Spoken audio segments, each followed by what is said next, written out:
अस्सलाम वालेकुम, आप देख रहे हैं प्रोग्राम खबर ये है। मैं हूं शाजिया अकरम, मेरे साथ सलमान गनी है, समी इब्राहिम, सईद काजी, कराची के ब्यूरो चीफ रिहान हाशमी और इस्लामाबाद से रिपोर्टर होंगे हमारे साथ मोहम्मद कामरान। सबसे पहले हम बात करेंगे मेमो स्कैंडल के मरकजी किरदार मंसूर एजाज की। कल अदालती कमीशन ने कहा है कि हम मंसूर एजाज के पीछे बयान रिकॉर्ड करने के लिए नहीं जा सकते। 9 फरवरी की मोहलत दी है, आखिरी मोहलत देते हुए कहा है कि अगर मंसूर एजाज 9 फरवरी को नहीं आते तो हम सुप्रीम कोर्ट के पास जाएंगे और जो सुप्रीम कोर्ट हिदायत देगी उस पर अमल करेंगे। अब सवाल यह है कि अगर 9 फरवरी को मंसूर एजाज पाकिस्तान नहीं आते तो क्या ये मामला रुक जाएगा, आगे इसमें क्या पेशरफ्त होगी, इस पर बात करेंगे। दूसरी आज इस खबर पर हम बात करेंगे वो है कि पाकिस्तान रेलवे ने मुसाफिर ट्रेनों के किरायों में 10 से 15% इजाफा कर दिया है। वो ट्रेनें जिसमें आवाम अब सफर करना पसंद नहीं करते, आखिर ये इजाफा किसके लिए किया गया है, समझ से बालातर है, इस पर बात करेंगे और बहुत सी खबरें आपसे शेयर करेंगे एक ब्रेक के बाद।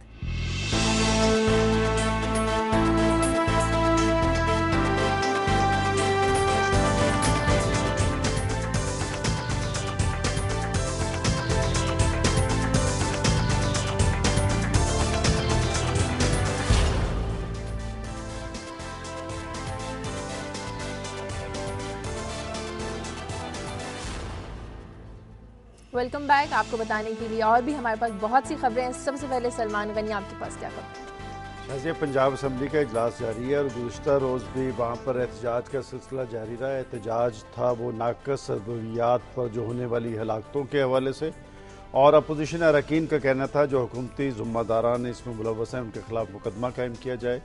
और इस पर अदालती कमीशन के लिए भी एक एप्लीकेशन जो है वो अदालत में भिजवा दी गई है।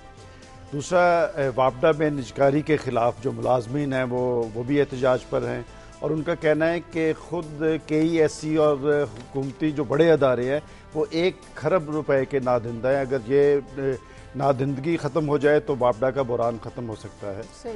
बिजली की लोड शेडिंग के हवाले से एक रिपोर्ट आज अखबारात में है जिसमें कहा गया है कि 1 लाख मेगावाट बिजली जो है हाइडल पावर के ज़रिए हासिल की जा सकती है, जबकि हमारी जो खपत है वो सिर्फ 22,000 मेगावाट की है और डैम्स बनाकर इसका बहरान का मुस्तकिल सद्देबाब किया जा सकता है।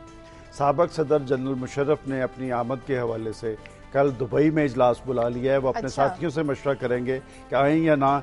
और ये खबरें तो पहले अखबारात की जीनत बन चुकी हैं कि फ़ौज के ज़िम्मेदारान ने अपने साबिक़ आर्मी चीफ को यहाँ आमद से रोक दिया है कि वो उनकी सिक्योरिटी का बंदोबस्त नहीं कर सकते। समी इब्राहिम, आपके पास क्या है? बैन की मून अक़वाम मुत्तहिदा के जनरल सेक्रेटरी हैं, उन्होंने एक बयान दिया है कि पूरी दुनिया में जो डिसआर्मामेंट यानी जो एटमी असले में तखफीफ की बात की जा रही है उस पर अमल ना होने की बड़ी वजह पाकिस्तान है। क्योंकि पाकिस्तान एटमी जो असला है उसको ख़त्म करने पर, उसको कम करने पर, जो फिसाइल मटेरियल है उसकी तैयारी पर पाबंदी लगाने पर बात करने के लिए तैयार नहीं है। तो मामला उनका कहना है कि पाकिस्तान। दूसरा, एक आजकल हमारी सारी पाकिस्तानी कौम एक मामले में फंसी हुई है, सदारती इस्तिस्ना। अखबार देखें, TV देखें, तो अब यह मामला अमेरिका में भी चला गया है कि वहाँ पर अमेरिकी एक जज ने अमेरिकी सदर ओबामा को तलब किया अदालत में। और वहाँ पर भी व्हाइट हाउस ने यह कहा है कि जनाब जज साहब, सदर साहब अदालत में नहीं आ सकते। इस पर बात करेंगे कि वो मामला क्या है। और इसके अलावा एक जो अहम डेवलपमेंट हुई है वो IMF की पेश गोई है। उन्होंने कहा है दुनिया में जो ग्रोथ रेट है, जो पहले उनकी फोरकास्ट थी उसमें उन्होंने कमी की है और कहा है कि मामलात बड़े ख़राब हैं, होशियारबाज तमाम ममालिक अपनी अपनी इकॉनमी खुद सीधी करें। और एक बात करेंगे पाकिस्तानी हम फिल्म प्रोड्यूसर शर्मीन उबैद की पहली पाकिस्तानी फिल्म बिल आखिर ऑस्कर में नॉमिनेशन के लिए चली गई है। तो बताएंगे शर्मीन उबैद कौन है, किस तरह वो इस फिल्म मेकिंग में गई और बिल आखिर अब एक पाकिस्तानी पहली दफ़ा ऑस्कर नॉमिनेशन में जा रहा है। चलिए, बहुत अच्छी खबर है। सईद काजी साहब, आपके पास देने के लिए शाजिया, ये जो अभी एक खबर का इशारा किया IMF और जो डाउनग्रेड किया ग्रोथ को, उससे जुड़ी हुई एक बड़ी अहम डेवलपमेंट जो हुई है दुनिया में कि ये जो इन्हदाम हुआ है इस वक्त हमारे सामने मार्केट इकानमी का, इसका एतराफ़ बरमला उनके बड़े मैगजीन्स में आना शुरू हो गया। इकानमिस्ट की जो रिसेंट आई है ये पब्लिकेशन, उसमें इस हवाले से हम बात करेंगे और किस नए मॉडल की बात हो रही है। और चाइना इस ज़मन में बहुत ज़्यादा एक नए मॉडल के तौर पे इमर्ज कर रहा है। आज फैक्ट्स एंड फिगर्स के साथ हम देखेंगे चाइना कहाँ खड़ा है और फिर क्योंकि ये निज़ामात सारे मगरब से आते हैं, मार्केट इकानमी भी उधर से आई थी, तो क्या खबर है हरमा नसीब इंसानों के लिए इस ग्लोब पे कि क्या उनके मालकान सोच रहे हैं, इस पे बात करेंगे। और NFC अवार्ड मेरी दूसरी खबर होगी, क्योंकि एक बड़ा सेलिब्रेट किया गया था जी कि बहुत बड़ी एक तब्दीली हुई है। कल जो मीटिंग हुई उसमें वही गिले थे, वही शिकवे थे, और कुछ भी हमें आगे जाता नजर नहीं आता। ये सारी कॉस्मेटिक चेंजेस थी। हम पहले भी ये बात कह चुके हैं कि यही हुआ। और आखिर में हम उर्दू को सरकारी जबान बनाने का जो एक रेजोल्यूशन आया है सेनेट में, उस पर बात करेंगे कि कैसे ज़बानें जो हैं जिंदा रखी जाती हैं और जिंदा कौमें कैसे ज़बानों को जिंदा रख सकती हैं। ये होंगी मेरी 3 खबरें। डिटेल से बात करेंगे। कराची से रेहान हाशमी, कराची में क्या हो रहा है आपके पास बताने के लिए क्या है? जी मेरे पास तो बताने के लिए बहुत कुछ है, लेकिन बहुत सी बातें ऐसी हैं जो बताई नहीं जा सकती। अच्छा। जो बताने वाली खबरें हैं वो मैं अलादगी में बता दीजिए। बताने वाली खबरें जो बताने वाली खबरें वो ये हैं कि सिंध असेंबली में जो गुज़िश्ता इजलास हुए हैं उसके बाद एक इजलास हुआ था पीपल्स पार्टी का, जिसमें 20वीं तरमीम की शिक 239(4) के तहत बहस जारी है। इसमें MQM को तहफ़्फ़ुज़ात हैं और नेशनल पीपल्स पार्टी से साथ मिलकर जिन MP ने दस्तखत किए थे पीपल्स पार्टी को, उनको शोकॉज नोटिस जारी किए जा रहे हैं। ये मामला क्या है इसके बारे में आपको आगे बताएंगे। दूसरी खबर ये है कि जैसे वाटर बोर्ड की बिजली 1 हफ्ते ज़ायद डिस्कनेक्ट हुई हुई है। 15 करोड़ रुपए के नादहिंदा है वाटर बोर्ड, लेकिन सारा खमियाजा शहरियों को भुगतना पड़ा, उनके तमाम काम ठप हो गए। और तीसरी सबसे अहम खबर, कराची में जराइम की शरह में जो इजाफा हो रहा है उसकी वजूहत क्या है कि SHOs जो सियासी बुनियादों पर लगाए जा रहे हैं 1 हफ्ते में हटाए जाते हैं और दोबारा लगा दिए जाते हैं। इसका खमियाजा ये हुआ कि एक पुलिस एहलकार जो 4 बच्चों का बाप था 3000 रुपये छीनने के दौरान मारा गया है। उसके बच्चों पे क्या बीती, सियासी बुनियादों पर भर्तियां जारी हैं। वजीर दाखिला इससे बिल्कुल बाखबर है या बेखबर है, उसके बारे में बताएंगे। सही, इस पर बात करेंगे। कामरान, आपके पास भी यकीनन बताने में के लिए बहुत कुछ होगा, आपको तो किसी का डर नहीं?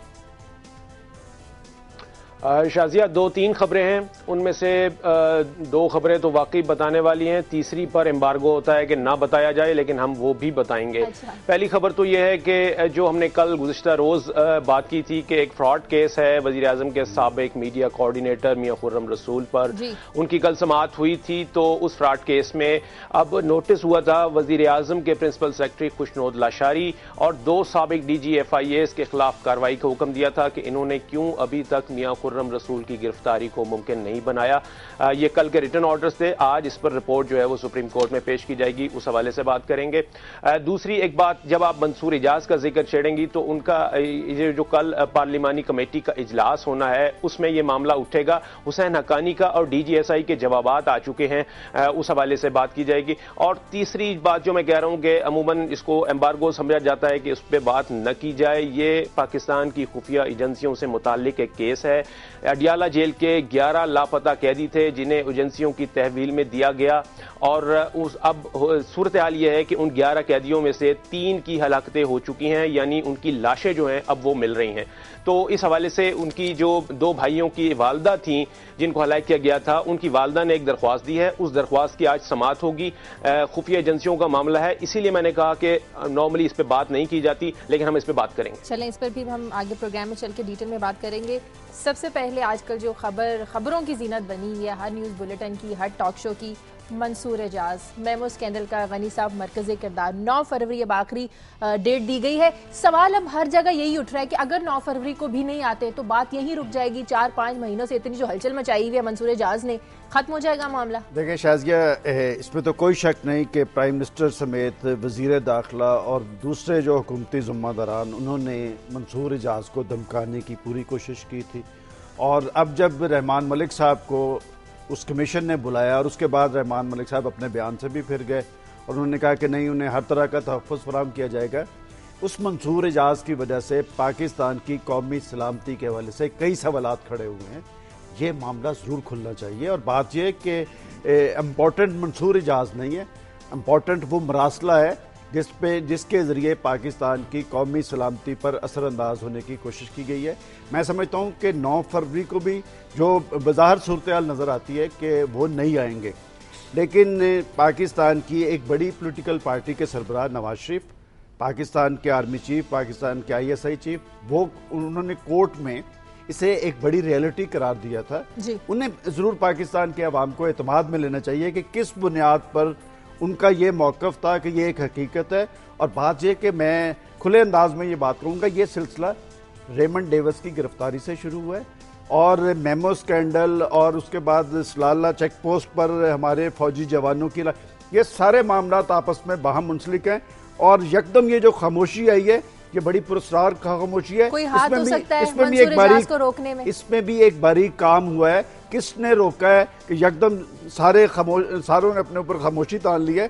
मैं समझता हूं कि अगर ये कौमी सलामती का मामला इतना ही अहम था, इस पे सारे कौम को जवाब दें। समीर साहब, बहुत अहम मामला है, हर जानिब कहा जा रहा है हकीकत को सामने आना चाहिए। मान लिया जाए सिक्योरिटी खदशात दूर नहीं किए गए मंसूर इजाज के, तो अदालती कमीशन को नहीं जाना चाहिए वहाँ पर? शाजिया, हकीकत तो सामने आ चुकी है। अब कुछ लोगों ने एक ऐसी ऐनक लगाई हुई है जिसमें वो उनकी जो ख्वाहिशात हैं उसके तनाजर में वो चीज़ें देखना चाहते हैं। एक आदमी है जिसकी पाकिस्तान के बारे में क्रेडिबिलिटी मशकूक है, जिसकी हर बात गलत साबित हो चुकी है, जो बार बार ये कहता रहा कि मैं आऊँगा मैं आऊँगा मैं आऊँगा। और अदालत ने, कमीशन ने कल पूछा, उसके वकील से कहा कि जनाब आप ये हम कर देते हैं, ये कर देते हैं। जब रहमान मलिक गया उसके बाद उनकी मर्जी की सिक्योरिटी, उन्होंने कहा जी जब तक ये गवर्नमेंट मौजूद है, जब तक ये इत्तेहादी मौजूद है, मैं तो आने के लिए तैयार नहीं हूँ। फिर भी इनकार कर दिया। अच्छा, कमीशन ने क्या किया? उसने तो एक्सटेंशन मांगी नहीं मंसूर इजाज ने, लेकिन क्योंकि कमीशन भी बकौल अकबर भुट्टी के इस वक्त इंसाफ देने पर तुला हुआ है, तो उन्होंने कहा कि नहीं। वो उन्होंने एक दफा अदालती तबसरा किया था जिसमें उनसे पूछा था कि ये क्या बात है, हमेशा जो पंजाब के वज़राए आला हैं उनको अदालतें क्यों इंसाफ उनको क्यों मिल जाता है? तो उनका ये कहना था कि भाई अगर अदालतें तुली हुई हैं इंसाफ देने पर तो उन्हें कौन रोक सकता है? तो कमीशन क्योंकि तुला हुआ इस बात पर कि वो आए वापस आए, तो उनको फिर, हालांकि उन्होंने एक्सटेंशन मांगी नहीं, लेकिन तो मामला कल खत्म हो जाना चाहिए था। सईद काजी साहब, मामला खत्म नहीं हो सकता और मेरे ख्याल में ये इसी तरह चलता रहेगा। और एक तासुर ये भी है कि क्या कोई सूरत है कि अवाम को निजात मिल जाए मंसूर इजाज साहब से, हुसैन हक्कानी साहब से, और ये जो लोग हैं, क्योंकि ये जो आप कहते हैं ना हकीकत सामने आ जाए, तो एक ओल्ड सेइंग है कि अगर हमें ये ताकत मिल जाए एक दूसरे का दिल पढ़ने की और हकीकत सामने आ जाए तो शायद हम प्रोग्राम की बजाय आपस में लड़ना शुरू कर दें। मसला ये है कि हकीकत क्या है। हकीकत में जो मेरा नुक्ता नज़र है वो ये है, हकीकत ये है कि ये जो लोग 70% आबादी को साफ पानी का एक गिलास नहीं दे सकते, ये सिक्योरिटी क्या देंगे? क्या सिक्योरिटी लेके जाएगा मंसूर, और क्या सिक्योरिटी इनके पास है इस मुल्क के अवाम के लिए? मसला यह है कि ये ड्रामा खुदारा बंद कर दें। इससे पहले कि जब मैंने आगाज में बात किया था कि रग निकल रही है आपके पांव के नीचे से, एक पूरा माशी वीराना है, एक इकोनॉमिक वेस्ट लैंड है जो अनफोल्ड कर रहा है, और उसके ऊपर मंसूर इजाज आ रहे हैं, टार्जन की वापसी हो रही है, नहीं आ रहे, 9 को आ रहे हैं, तंग हैं लोग। आप एक सर्वे करा के देख लें, आप एक सर्वे करा के देख लें और इन अवाम से पूछें क्या वो ये नाम भी सुनना चाहते हैं, उनके क्या इश्यूज हैं। ये बिल्कुल मुझे तो लगता है कि ये एक ना there is a method in this madness, ये इंपोज किए जा रहे हैं। वैसे कल प्राइम मैं आखिरी बात कर दूं, आखिरी बात से मुलाकात, वो 9 को आ जाए या ना आए, हार्डली मेक्स एनी मुलाकात है इस हवाले से, hardly makes any difference weather he comes और नॉट। वो मैं पहले कह चुका हूं, वो एक शेडी किस्म के आदमी है। यहाँ जो मनुष्य बेचारे प्राइम मिनिस्टर के घर में छुपे बैठे हैं, इनको भी हम जानते हैं ये कौन है। इसलिए मेरे ख्याल में अवाम की माफी हो जानी चाहिए। कामरान, कल वज़ीर-ए-आज़म गिलानी की आर्मी चीफ DGISA से मुलाकात हुई, ऐसा तासुर दिया जा रहा है मामला संभलने को है, मामला ठीक होने को। लेकिन दूसरी जानिब जनरल शुजा पाशा ने कौमी सलामती की कमेटी में फिर वही बयान दिया जो उन्होंने पहले दिया था कि मेमो एक हकीकत है, वो मेमो पर डटे हुए हैं, इसकी तहकीकात होनी चाहिए। जी शाजिया, सही कह रही हैं आप। न सिर्फ DGISA ने वो बयान दिया है, बल्कि हुसैन हक्कानी का बयान जो है वो भी पार्लिमानी कमेटी में जमा हो गया है, और दोनों ही अपने अपने अवलीन मौक़िफ़ पर कायम हैं। हुसैन हक्कानी जो है उससे इंकारी हैं कि इस मेमो से उनका कोई ताल्लुक नहीं, जबकि जनरल शुजा पाशा चाहते हैं कि इसकी तहकीकात हो, ये एक हकीकत है। मैं ये बताते चलूँ कि जैसा कि काजी साहब ने कहा ना कि अवाम नहीं सुनना चाहती कि जनाब हम इस मामले में को पढ़ना चाहते हैं, लेकिन काजी साहब यहाँ अवाम की बात सुनता कोई नहीं है। यहाँ तो वही होता है जो करने वाले चाहते हैं कि ऐसा हो। उसमें मैं सिर्फ ये बात कह दूं कि एक तो पहली बात यह कि कमीशन ने जो ये फैसला किया है कि वो वहां नहीं जाएगा बैरून मुल्क मंसूर इजाज के रिकॉर्ड करने के लिए बयान, तो ये बहुत एहसन फैसला है। उसकी वजह यह है कि कमीशन में कौन है इस वक्त, हाई कोर्ट के, बलोचिस्तान हाई कोर्ट के, सिंध हाई कोर्ट के और इस्लामाबाद हाई कोर्ट के चीफ जस्टिस साहिबान हैं। क्या ये अच्छा लगेगा कि वो एक मुल्जिम कंप्लेनेंट का बयान रिकॉर्ड करने के लिए बैरून मुल्क जाएं? नंबर 1।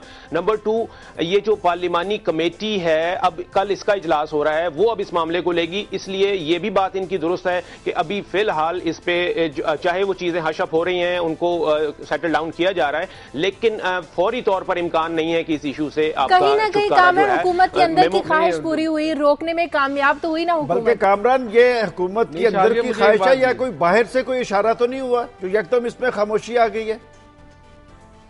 देखिए, ये वक्त के साथ साथ ये बात भी सामने आ जाएगी, लेकिन मेमो कमीशन में तो मैं समझता हूं कि अभी ये चीजें नहीं हुई। जैसा कि आपने कहा कि उन्होंने मांगी भी नहीं थी मोहलत, लेकिन मेमो कमीशन ने खुद ही मोहलत दे दी कि नहीं जी हम 9 तारीख तक मजीद मोहलत देंगे, जबकि कमीशन को जो मैंडेट मिला है वो सिर्फ 1 महीने का है कि 30 दिन में उन्होंने कार्रवाई मुकम्मल करनी है, रिपोर्ट देनी है सुप्रीम कोर्ट में। अब वो पहले सुप्रीम कोर्ट भी जाएंगे, उनसे कहेंगे कि जनाब हमें एक्सटेंशन दी जाए ताकि हम अपना काम आगे जारी रख सके। अच्छा, इसमें मेरा ख्याल ये है कि क्योंकि जैसे सलमान गनी साहब बयान करते हैं कि ये बड़ा अहम मुल्क की सलामती का मामला है, और भी बहुत सारे लोग, मुझे लगता है कि कमीशन ने, क्योंकि पहले ये कहा था कि ये आखिरी मौका है इनको मंसूर इजाज को आने का, वो नहीं आए। 24 तारीख को तो एक्सटेंशन दे दी, 9 तारीख को आपने ये कहा है ना कि बड़ा ऐसा फैसला बाहर न जाने का। मुझे लगता है कि कमीशन भी इतना ज्यादा संजीदा है कि शायद कुछ पता नहीं ये फैसला तब्दील कर दे और बाहर भी चले जाए मंसूर इजाज का बयान लेने के लिए, क्योंकि कुछ ना कुछ तो फैसला करना है इस मामले में। कौमी सलामती के जो जिम्मेदारान है, जब वो कौमी सलामती के जिम्मेदारान नहीं बनेंगे तो फिर यही सूरत पैदा होगी।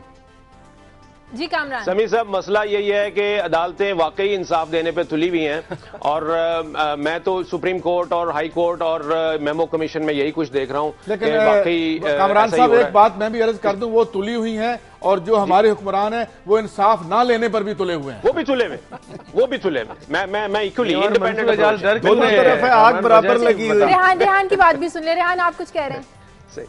देखिए शाजिया, बिल्कुल मैं सारी बातें लोग कह रहे हैं मंसूर इजाज नहीं आ रहा, सलमान गनी साहब कह रहे हैं तो वो तोते में किसकी जान है। मुझे तो लग रहा है ये गब्बर सिंह वाला आगे, गब्बर सिंह ने कहा कितने आदमी थे तो उनको आदमी बताए नहीं जा रहे कितने आदमी उनकी सिक्योरिटी में होंगे। और दूसरी बात कि मंसूर इजाज इस बात पे हैरान है कि जब हुसैन हक्कानी जिन्होंने मेमो लिखा है वो प्राइम मिनिस्टर हाउस में अपने आप को पाकिस्तान में इनसिक्योर महसूस कर रहे हैं और प्राइम मिनिस्टर हाउस में रह रहे हैं, तो उनकी सिक्योरिटी का क्या होगा? उनके खदशात भी अपनी जगह। इस बारे में लगता है कि ठीक है कि जिसने मेमू लिखा है, जो उनका साबिक सफीर है, वो खौफ के मारे प्राइम मिनिस्टर हाउस में रह रहा है। नहीं शाजिया, सिर्फ एक बात कहूंगा कि एक चीज जो है, देखिए इसकी तहकीकात 2 फोरम पे चल रही है, एक पार्लिमानी कमेटी है और दूसरा जो है मेमो कमीशन है। मंसूर इजाज दोनों जगह पेश होने से इंकारी है। पार्लिमानी कमेटी को उन्होंने यकसर रद्द कर दिया, मेमो कमीशन में वो पेश नहीं हो रहे बार बार तारीखों के बावजूद। अब सूरत हाल ये है, कम अज कम ये प्लस पॉइंट जो है आपको हुसैन हक्कानी को देना पड़ेगा कि उन्होंने दोनों जगह पेश हुए हैं, दोनों जगह वो उन्होंने अपने बयान जमा कराए हैं और उस पर लड़ने को तैयार हैं। कामरान इंतजार करते हैं कि वाकई अदालतें अगर इंसाफ देने पर तोली हुई तो पता चले 9 जनवरी से आगे कोई मार्च की डेट मिल जाए, क्या होता है ये तो 9 फरवरी को पता चलेगा। अगली खबर पर चलते हैं। ट्रेनें, हमारा रेलवे सिस्टम गनी साहब जो चल नहीं रहा, जो कोई पसंद नहीं करता सफर करना, किराए किसके लिए बढ़ाए जा रहे हैं? शाजिया, चूंकि हमारी रेलवे जो है वो बूढ़ी हो चुकी है और वो जो किराए इसीलिए बढ़ा रहे हैं, जैसा कि आपने खुद ही ये बयान किया था कि अब तो जो लोग हैं वो रेलवे में सफ़र क्यों नहीं करते, इसलिए कि जगह जगह तो आपको रेलवे आपकी खड़ी नज़र आती है, और फिर डीजल और पेट्रोल की कीमतों में जिस तरह इजाफा हो रहा है, मैं समझता हूँ कि वो हक बजानब है कि वो किरायों में इजाफा, जब मुसाफिर नहीं होंगे और ट्रेनें चलानी, अरबों रुपए का जो लोड है रेलवे पे, वो किन की वजह से पैदा हुआ है? यही रेलवे आज से 20 साल पहले, आज से 20 साल पहले यही रेलवे प्रॉफिट में थी जी। उसकी आप अरबों खरबों की जमीनें मौजूद हैं, किन की वजह से आज रेलवे की सूरत यहाँ तक पहुंची है और कोई इस हवाले से जवाब नहीं। चलाने वाले भी बूढ़े हो गए, चलाने वाले तो बहुत ही बूढ़े हो चुके हैं शाजिया। ये बहुत संजीदा मामला है, ये सिर्फ रेलवे का मामला नहीं है। आप पीआईओ को देखें, आप वापडा को देखें, लोड शेडिंग को देखें, आप सड़कों की सूरत हाल देखें, आप स्टील बिल को देखें। पाकिस्तान का जो सारा स्ट्रक्चर है वो कोलैप्स कर गया है, क्योंकि पाकिस्तान के वो लोग जिनके जिम्मे ये काम था, सियासतदान, पहले तो उनको काम नहीं करने दिया गया, अगर मौका मिला तो उन्होंने अपनी जेबें भर ली। दूसरी जानब वो ताकतें हैं, वो कुव्वतें हैं पाकिस्तान की, जो सिक्योरिटी के नाम पर हर चीज़ को जिन्होंने मलिया मेट कर दिया है, और ये पूरा सिस्टम कोलैप्स कर रहा है। ये एक निहायत ही एक अफसोसनाक सूरत हाल है, और जो मौजूदा इस वक्त, मैं किसी को मायूस नहीं करना चाहता, लेकिन मुझे इसमें कोई भी बेहतरी के आसार उस वक्त तक नजर नहीं आते जब तक आवाम सड़कों पर नहीं आएंगे। की बात की आपने रेल, मेरे ख्याल में मसले को पिन पॉइंट, आपको याद है हमने एक खबर दी थी एनएलसी की कि जिसकी बाद 10 रुपए घी की कीमत बढ़ गई थी, और उनका मुतालबा यह था कि एनएलसी के ट्रक बंद कर दिए जाएं और सिर्फ हम। मसला यह है कि यहाँ पे प्राइवेट जो ट्रांसपोर्टर माफिया है उसको फैसिलिटेट करने के लिए, जिसमें यह कहा जाता है, हमारे पास सबूत नहीं है, लेकिन हमारे जो वजीर हैं रेलवे के, उनके भी शायद इसमें स्टेक्स हैं या नहीं, ये देखना चाहिए। ये उसको फैसिलिटेट करने के लिए तबाह किए। यहाँ पे मसला रेलवे चलाना नहीं है, यहाँ पे मसला ये है प्राइवेट का क्या मसला? एनएलसी प्राइवेट माफिया नहीं, वो नहीं है, जिसने तबाह किया सारा काम, जिसने सारा बिजनेस ले लिया। उनके दरमियान केक की लड़ाई है ना, मुझे ब्रेक दोनों में केक की लड़ाई है। प्रोग्राम में वक्त एक ब्रेक का, किसके पास ज्यादा हिस्सा आएगा?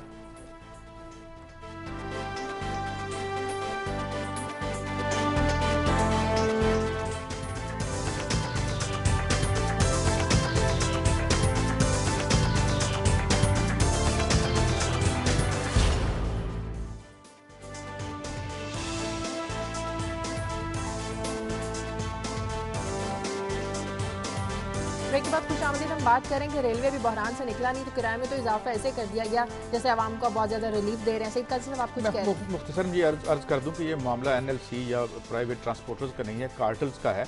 और वो जो निजी हमारे कौमी असासों को जो है उनका तिया पांचा कर रहे हैं। और ये इसमें अगर खबर में आप गहराई में जाएंगे तो देखेंगे कुछ हमने प्राइवेटाइज कर भी दिए कुछ ऐसे उसके पोर्शन। तो ये सिलसिला है उस लालच का जिसका कोई हाल नहीं और जिसका कोई जवाब नहीं। रेलवे नहीं, मेरे ख्याल में तमाम जितने भी हमारे इदारे तबाही के ध्यान। आपकी खबरों की तरफ चलते हैं। गनी साहब, आपने कहा था कि पंजाब असेंबली में कल से ये एहतजाज का सिलसिला जारी है अपोजिशन की जानिब से। शाजिया, ये कल से नहीं, ये इस वक्त भी वहाँ पर ये एहतजाज चल रहा है। ये वही जो गैर मेयारी अद्वियात, अब तो वो डायरेक्ट टेस्टिंग लेबॉर्ट्री जो है उसने भी तस्दीक कर दी है कि ये गैर मेयारी अद्वियात थी। और इमरजेंसी में तो गरीब लोग जो है वो दवाइयाँ ले रहे थे।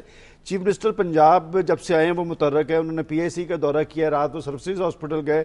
सर्विसेज हॉस्पिटल की जो MS है उन्हें मुअत्तल कर दिया गया। मेरा ख्याल उनका जुर्म यह था कि उन्होंने जो अमवात हुई थी उसकी तस्दीक कर दी है। और इस वक्त एक एप्लीकेशन, सच बोलने वाले हमारे CM सच बोलने पे भड़क कैसे उठे? बात यह कि उन्होंने अगर उन्हें, मैं तो कहता हूँ ये सिलसिला जो है ये सेक्रेटरी हेल्थ तक जाना चाहिए। जिम्मेदार कौन है, जवाबदेह कौन है, और ये अदालती कमीशन इस पर बनना चाहिए। और चीफ मिनिस्टर पंजाब को चाहिए था कि वो इस पर अदालती कमीशन बनाते। एक एप्लीकेशन जो है वो मूव कर दी गई है अदालत आलिया में और इस पर यकीनन फैसला होगा। लेकिन बात यह कि मैंने कल भी ये बात की थी कि ये जो गैर मेयारी अद्वियात का सिलसिला है सिर्फ PIA तक महदूद नहीं, ये एक लामतनाई सिलसिला है और बड़े बड़े लोग इसमें इन्वॉल्व हैं। मैं समझता हूं कि इस हवाले से ये खालिस्तन इंसानी मसला है, इसे सियासत की नजर नहीं करना चाहिए। चौधरी परवेज इलाही साहब भी कल एक इंटरव्यू में कह रहे थे कि जी चीफ मिनिस्टर पंजाब जिम्मेदार है। क्या गैर मेयारी अद्वियात इस दौर में आई हैं? ये सिलसिला मैं आपको बता रहा हूं, इसमें अरबों और खरबों रुपए इन्वॉल्व हैं, बड़े बड़े लोग इसमें इन्वॉल्व हैं। और इसमें वाकईतन एक जुडिशियल कमीशन बनना चाहिए, इस पे तहकीकात होनी चाहिए। इतनी ज्यादा हालातें हो रही हैं, जो इंसानियत के दुश्मन हैं, जिम्मेदारान का तयन होना चाहिए। लेकिन सलमान गनी साहब, अब मौजूदा आजकल के हालात में ये वाकया हुआ तो जो मौजूदा हुक्मरान है उन्हीं से पूछा जाएगा ना, पिछलों से तो नहीं पूछा जाएगा। और आपने ये बात की कि बड़ा चाहिए चाहिए चाहिए। कल हम असेंबली में गए थे, वहां पर पंजाब असेंबली में घंटियां बज रही हैं, कोई मेंबरान ही नहीं है वहां पे। मैंने थोड़े से बेचारे जो फिर रहे थे उनसे पूछा, आप देखें कायदे अवान वजीर आला जो खुद वजीर सेहत भी हैं, MS को मुअत्तल करके तो वो बड़े मुतमईन हो गए। वजीर सेहत है खुद वो, वजीर आला होने के साथ सबसे आगे होते हैं, भाग भाग के तकरीरें, हबीब जालब के शेर। और प्रैक्टिकली क्या किया गया? प्रैक्टिकली असेंबली में नहीं आते, वहां पर जहां पे लेजिस्लेशन होनी चाहिए और वहां पर कोई अरकान असेंबली का कोई इंटरेस्ट ही नहीं है। यही वजह है कि जो लोगों का एक डिस्कनेक्ट है जिसकी वजह से। अच्छा, ये मामला बहुत संजीदा है, इस पे अभी तक शाजिया कोई किसी किस्म की, मैंने पहले भी अर्ज किया था कि हमारे यहाँ कोई लेबॉर्ट्री नहीं है जो ये टेस्ट कर सके कि ये जो अद्वियात हैं इनमें किस वजह से ये हालातें हुई हैं सारी। इस पे मैं एक थोड़ी सी बात, ये जो पब्लिक सेक्टर में हमारी हेल्थ की सूरत दो ही है ना, एक प्राइवेट है एक पब्लिक है।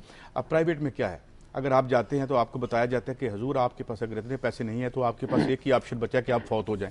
मैंने एक डॉक्टर साहब से पूछा कि जब आप एक मरीज से पैसे मांगते हैं और मशरूत करते हैं इलाज को, तो क्या आप पे 307 लगनी चाहिए? उधर जो आप पब्लिक सेक्टर में है वहां पे सरकार या उसके ऑफिशियल लूट रहे हैं और लोग मर रहे हैं। और इधर ये पूरा जो निजाम है, मैं कल जो कह रहा था, ये दर्द का व्यापार बन गया है। यहाँ आप ये सोचें कि यहाँ जगह पे मियां खुर्रम रसूल बैठे हुए हैं, जगह जगह पे मियां खुर्रम रसूल बैठे हैं कि प्राइम मिनिस्टर हाउस में 53 करोड़ रुपए उस शख्स ने ले लिया। अभी तक प्राइम मिनिस्टर साहब नहीं बोल रहे। बात ये चाहिए की बात कर रही है, जिस मुल्क के अंदर जो हुक्मरान है वो खुद लूट रहे हो आवाम को और दोनों हाथों से लूट रहे हो, फैसलों पे अमल दरामद ना हो रहा हो, तो फिर यही कुछ होना है जो कुछ हो रहा है। सुप्रीम कोर्ट में केस चल रहा है, यकीनन इसकी भी तहकीकात होंगी। समी साहब, आपने खबर दी थी कि एटमी असलों में तख्फीफ की जो कमी का मामला है, अक़वाम मुत्तहिदा में कल जो एक कॉन्फ्रेंस उसमें कहा कि पाकिस्तान इसमें सबसे बड़ी रुकावट है, पाकिस्तान इस मामले में संजीदा नहीं है। खुलकर सामने आ गए बान की मून, और जो पूरी दुनिया की तशवीश है पाकिस्तान की न्यूक्लियर एसेट्स के हवाले से, वो उस पर काबू नहीं पा सके। देखिए, ये 1996 में डिसआर्मामेंट के हवाले से ये सिलसिला शुरू हुआ था और 64 मेंबर्स हैं इसके, यानी 64 ममालिक हैं। और ये FMCT बेसिकली जो फिसाइल मटेरियल है, जो न्यूक्लियर फ्यूल है, उसकी जो प्रोडक्शन है उसको कम करने के हवाले से था।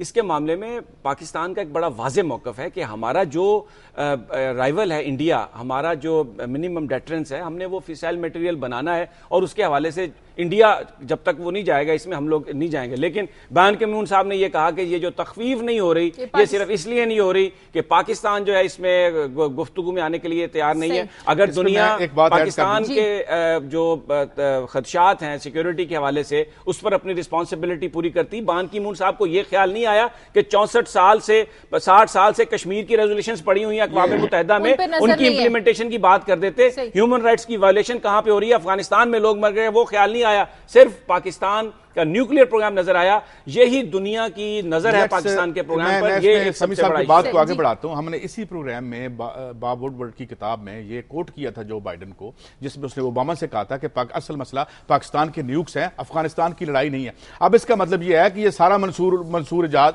यहाँ पे जो एक अमेरिका और हमारी एस्टैब्लिशमेंट की जो लड़ाई है, ये सारी जो बिसात फैलाई गई है, अब देखिए ना, इसको तनाजर में रख के देखेंगे तो हमें समझ आएगी। आज एकदम से जमहूरी इदारों की मोहब्बत याद आ गई, अमेरिका को जो मार्शल लॉ के जरिए जुल्म करवाते रहे, ज़िया-उल हक के जरिए, अयूब खान के जरिए करते हैं पाकिस्तान में। मैं ये नहीं कहता, मैं ये बरमला कहता हूं कि जो एस्टैब्लिशमेंट है उसे सिविलियन अथॉरिटी के ताबे होना चाहिए, मगर सिविलियन अथॉरिटी जो है वो भी तो अवाम के ताबे हो जिनसे वोट लेके आती है। वो क्यों ये समझते हैं कि वाशिंगटन डीसी से ही जो है उनकी हुकूमतें मजबूत हो सकती हैं। और ये एक बात शाजिया, ये जिसको ये बड़ा हमारे ISI चीफ बड़ा सच्चा मान रहे हैं और लीडर ऑफ द जो अपोजिशन है यानी चौधरी निसार अली और मियां नवाज शरीफ कह रहे हैं इनकी गवाही जरूर इनकी होनी चाहिए। ये वो शख्स है जिसने कहा था 95-96 में कि पाकिस्तान अपना न्यूक्लियर एसेट्स खत्म कर दे, इसराइल को अगर वो तस्लीम कर ले तो हम ये देंगे। ये है वो सच्चा आदमी जो पाकिस्तान के न्यूक्लियर प्रोग्राम के बारे में बात करता है। खान ने नहीं दी, उन्हें एक्सटेंशन पाकिस्तान के प्राइम मिनिस्टर ने दी है। और कौम को बताना चाहिए क्या पाकिस्तान के अंदर फौज जैसा एक जिम्मेदार अदारा, उसमें और जर्नैल नहीं थे? किसमें जर्नैल और कोई एक्सटेंशन, ये सही कह रहे हैं ना, एक्सटेंशन क्यों दी? किसने दी एक्सटेंशन? तो प्राइम मिनिस्टर ने दी। दो गलतियों के तहत आप लोग उन्हें एक्सटेंशन देते हैं। अच्छा, एक गलती गवर्नमेंट ने की एक्सटेंशन देने की और अब आप चले मेरे ख्याल में हम आपस में क्यों लड़े? सुप्रीम कोर्ट के फैसले पे अमल दरामद करते हैं कि सिविलियन इदारों पे चले जिसने एक्सटेंशन दी फौज के इदारों में आपने क्यों एक्सटेंशन दी?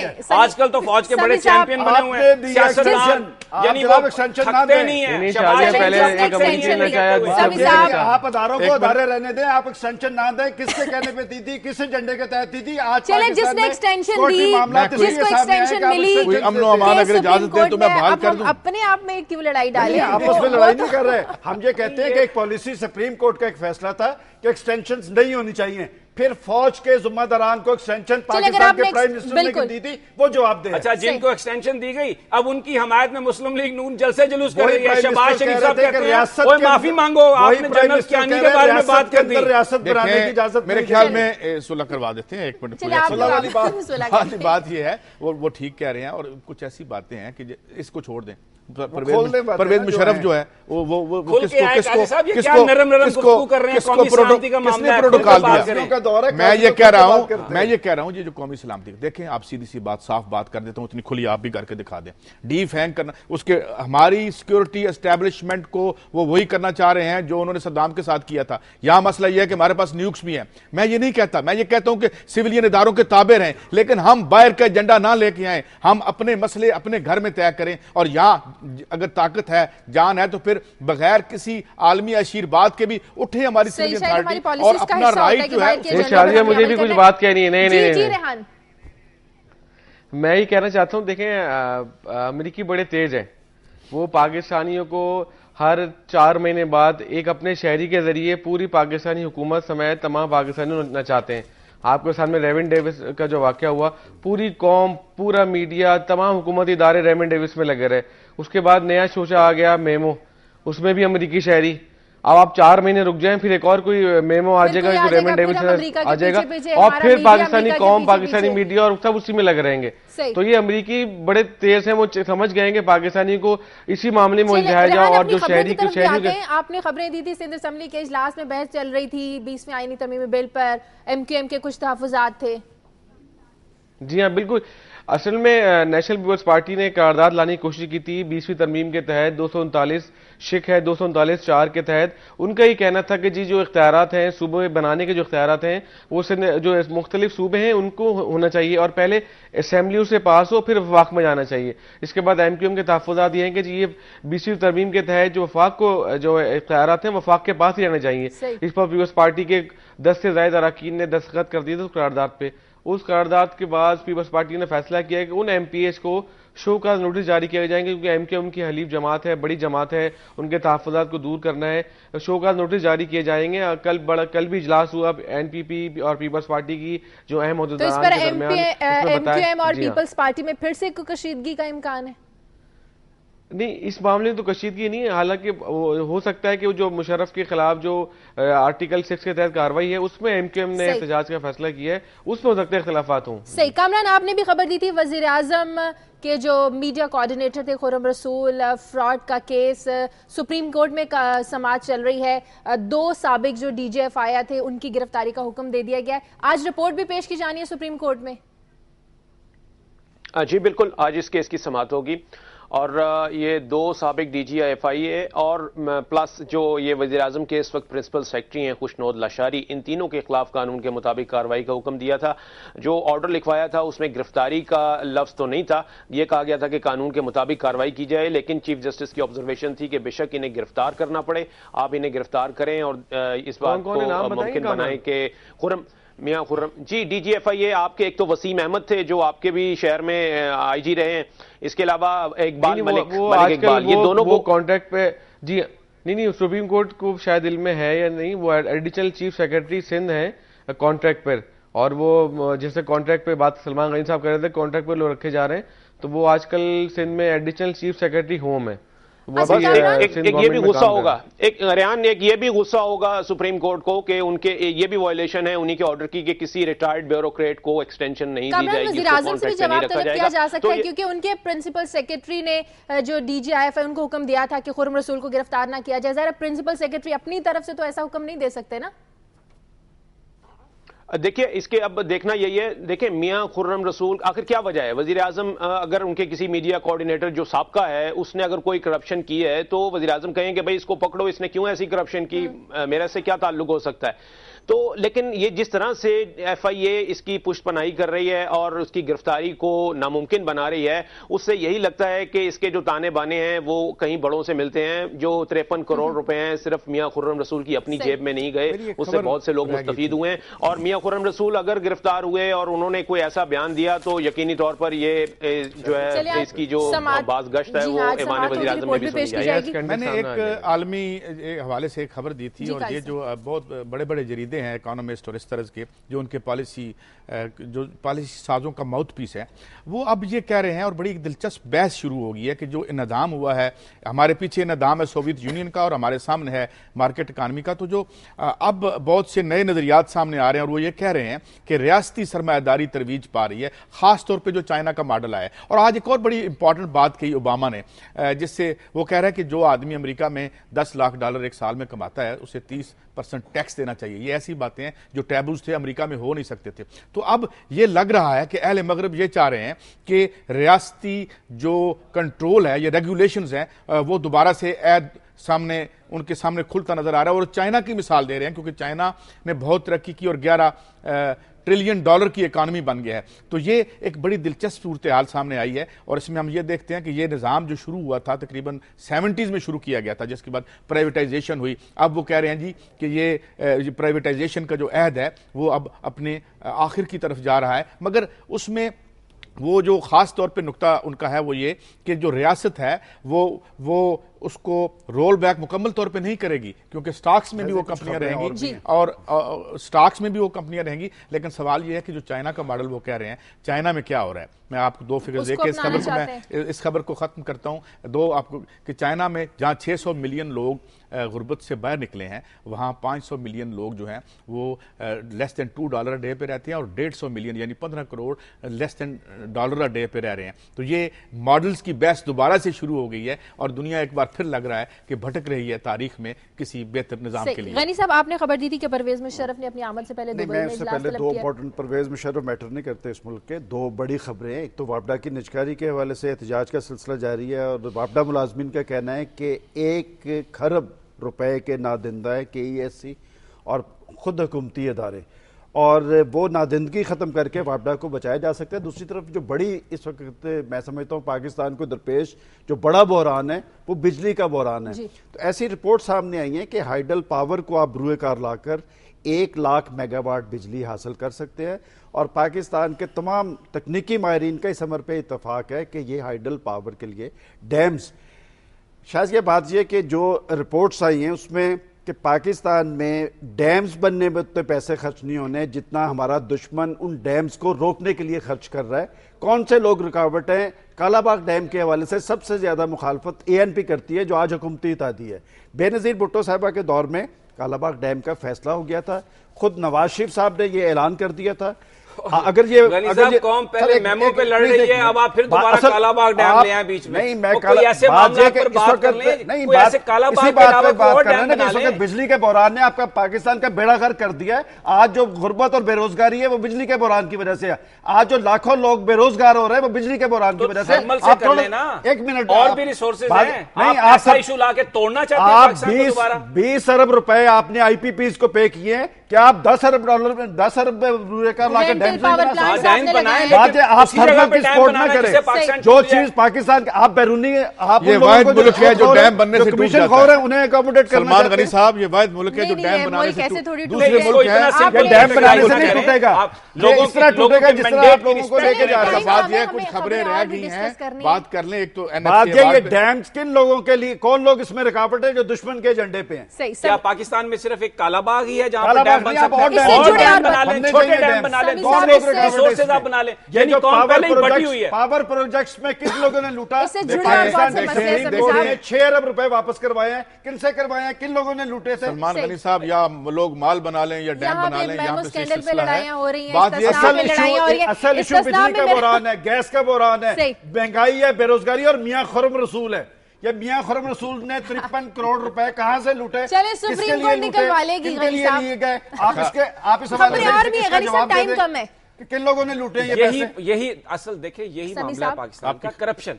जो सियासतदानों की जो करप्शन है ना, वो एक बहुत बड़ा इशू है। सही, उसको रुकावट डालनी चाहिए। उसको नहीं, कोई बंदा करप्शन को डिफेंड करते हैं। अपनी खबरों की तरफ भी आ जाए। आपने बड़ी इंपॉर्टेंट खबरें दी थी कि अमेरिकी ओबामा, सदर ओबामा को भी अदालत तलब कर लिया, वहां पे भी इस्तिस्ना की लड़ाई शुरू। मुझे लगता है वहां पर भी जजेस ने पाकिस्तान में जो कुछ हो रहा है ना, उसकी खबरें उनको मिल गई हैं। चले गए।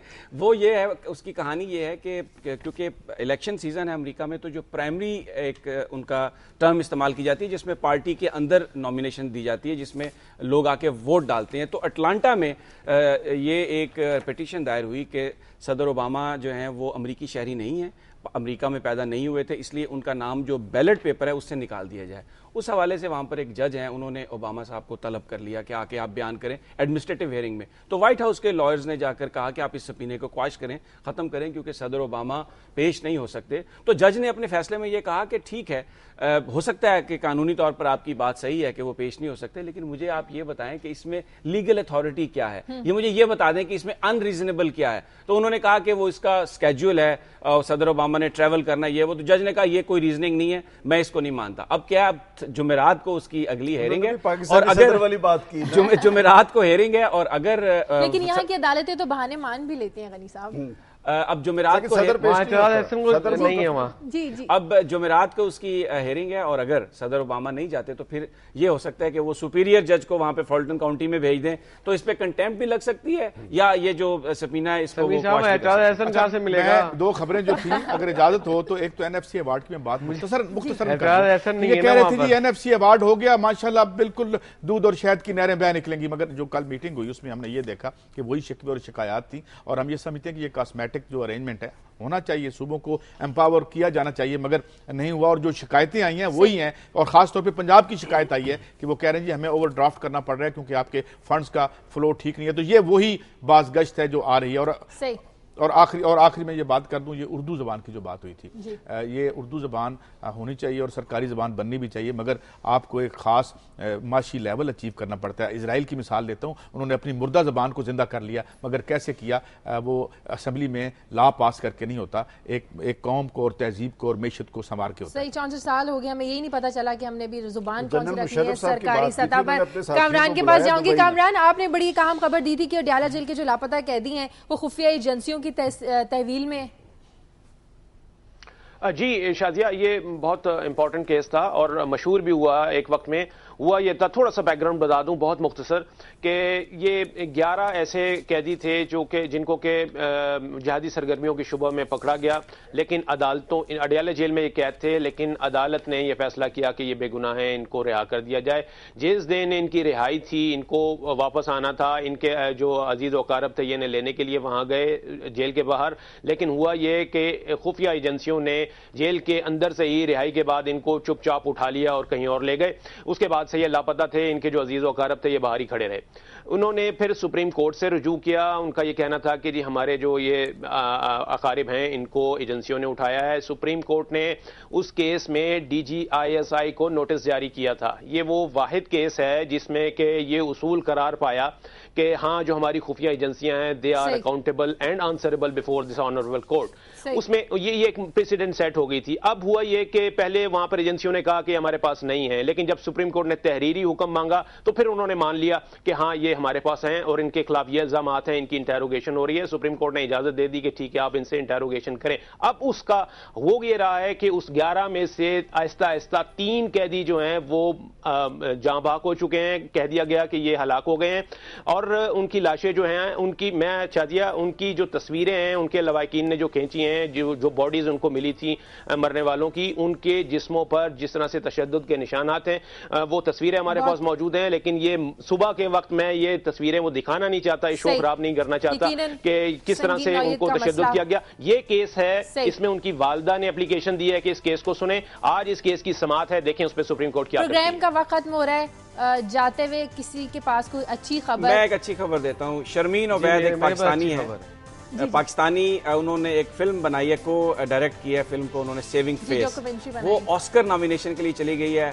तो अरफा करीम के बाद ये शर्मीन ओबैद का भी फेस अब उन पाकिस्तानियों में शामिल हो गया है जो एक सॉफ्ट इमेज है पाकिस्तान का कि हम कोई दहशतगर्द लोग नहीं है, बड़े क्रिएटिव लोग हैं। ये एक बड़ी अच्छी खुशी की बात है। एक अच्छी खबर है। रेहान, आप बता रहे हैं आपके पास कोई अच्छी खबर? मुल्क भर में बर्फबारियां हो रही हैं, कराची में नहीं हो रही है। कराची के शहरी भी बूंदाबांदी से खुश हो रहे हैं कि ये भी नेमत है। तो ये हमारे लिए अच्छी खबर है कि बूंदाबांदी करें, क्योंकि कराची के असरात पूरे पाकिस्तान पे आते हैं। फिर कल से आपने कराची से भी अच्छी खबर लेके आनी है, लेकिन नजर नहीं आते ना सर। फिर दुआ की जाए अच्छी खबर के लिए। अच्छा कामरान, आप कोई अच्छी खबर? दुआ के शाजिया, ये अडयाला जेल के बाद मुझे कोई अच्छी खबर याद नहीं है। Very sad. आप में से किसी और? मैंने कहा अच्छी खबर के लिए दुआ की जा सकती है। एक इन्होंने दे दिया, हम वही आपस में बांट लेते हैं। चले शेयर कर लेते हैं। प्रोग्राम का वक्त खत्म हो गया है और अच्छी खबर के लिए बिल्कुल जैसे कि गनी साहब ने कहा कि दुआई की जा सकती है। और जिस तरह मुल्क के हालात चल रहे हैं, आए दिन कोई ना कोई मसाइल, इन मसाइल पर अगर सोच समझ कर मामलात को तसल्ली से हल किया जाए तो मेरा ख्याल है कि मुल्क की तकदीर, मुल्क के हालात बदले जा सकते हैं। इजाज़त दीजिए, प्रोग्राम का वक्त खत्म हो गया है। फीडबैक दीजिए खबर@duniatv.tv पर। अल्लाह हाफिज़।